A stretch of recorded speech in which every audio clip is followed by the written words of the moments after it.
nobody would have thought we would have had a ranked matchup in Lawrence, Kansas that gets game day, but we got it. TCU 38, Kansas 31. Now, the Kansas ride has been fun, and what I like about this game is that it was a thrilling back and forth affair. They both took turns making big plays and scoring points. TCU, probably the better football team. I mean, they were a 7-point favorite. They won by 7 points. I love the fact that this is the way Kansas lost. Like Kansas showed up, and I think Kansas is still a good football team. I don't think this was embarrassing for Kansas. Kansas and TCU slugged it out. TCU ended up winning the game, but I came out with tremendous respect for both teams. I don't think anybody looked bad here, and TCU still set up. They're still undefeated, but Kansas can take a backseat to nobody at this point. I thought this was a fantastic game. And I got one more point. I'll let you talk to that about how good of the game because I got one major point coming out of it. What do you think of TCU and Kansas, Casey?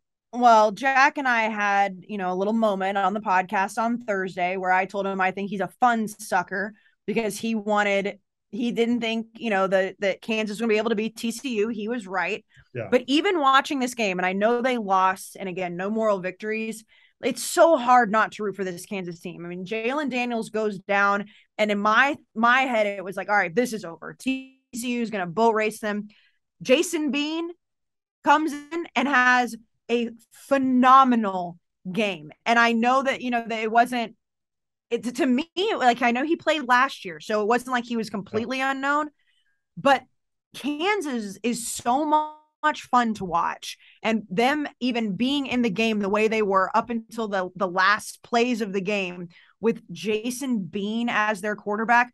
I love this Kansas team. And that's why, you mentioned earlier, you think that next week they play Oklahoma next week, that it'll be, Oklahoma will take care of business. I'm not sure. I think this Kansas team is going to get right back off the mat because they lost their starter quarterback that everybody thought, was the reason this team is so good and almost beat TCU today.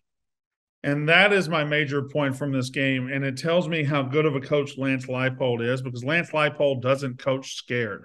Lance Leipold took a job at Kansas that nobody else would take. He goes there. He doesn't coach scared. He beats Texas in year one. He almost beats Oklahoma in year one. Now he starts off 5-0, gets game day. He coaches like a man who wants to win a fucking game. And when his starter went out and his backup came in, the guy coached to win the game. Their staff kept calling attacking plays, throwing down the field. They didn't do, if you watch teams like Kentucky tonight, who had a backup quarterback, NC State, who turned to their backup quarterback, these offensive coordinators go in this little pathetic, cowardly shell where they're just calling quarterback draws and they're not throwing the ball down the field and they're not doing anything risky at all. And that's the dumbest thing you could possibly do in college football. Because if you don't take any risk, you're not going to get any reward. It's pussy football. And Lance Leipold didn't do it. He had a backup quarterback come in. He coached like a man. They almost won the game because of it. This guy had 260 yards and 4 touchdowns. I thought Kansas was thrilling to watch. But Jack, I'll let you take one more victory lap Come as on, Jack. you were on TCU first, and you get to keep them.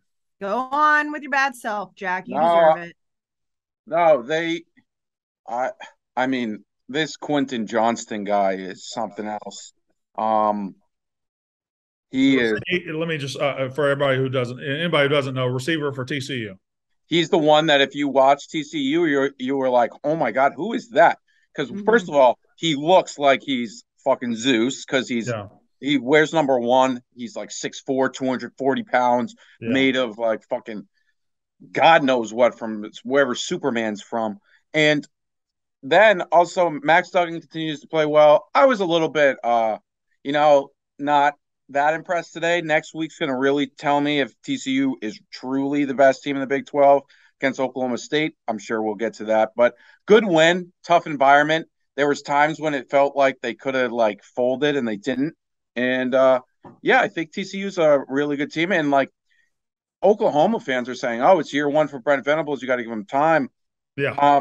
I mean, this is year one for Sonny Dykes after a historic coach of TCU left. That's legit. Like, Yeah.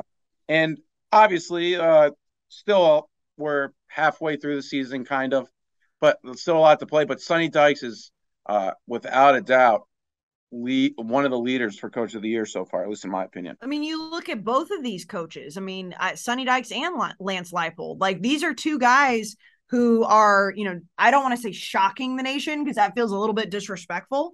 But I mean, they've got these programs. They are. Do what? They're shocking the nation. Yeah, I feel like when I say that, it's like, they were bad, but they are. And Texas obviously takes a forefront in the conversation just because of how bad they beat Oklahoma.